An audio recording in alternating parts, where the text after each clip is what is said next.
সেদিন আমরা এক জন্মদিনের অনুষ্ঠানে গিয়েছিলাম মধ্যম গ্রামের অ্যাবসলিউট বারবিকিউতে। এখানে এসে আমরা ভীষণ মজা করেছি এবং এখানকার যে ভেতরকার ডেকোরেশন সেটাও ভীষণ ভালো ছিল। এরই পাশাপাশি এখানকার খাওয়া দাওয়ার মান ছিল যথেষ্ট ভালো।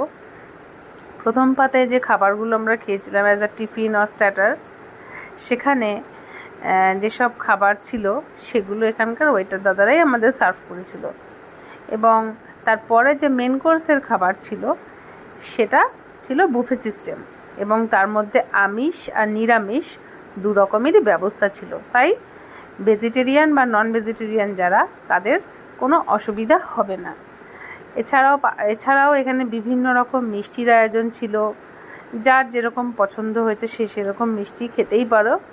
এছাড়াও ছিল আইসক্রিমের ব্যবস্থা, কোল্ড ড্রিঙ্কসের ব্যবস্থা। তো সব মিলিয়ে বেশ ভালো আয়োজন, আর আমরা এখানে ভীষণ মজা করেছি। আমার তো খুবই ভালো লেগেছে।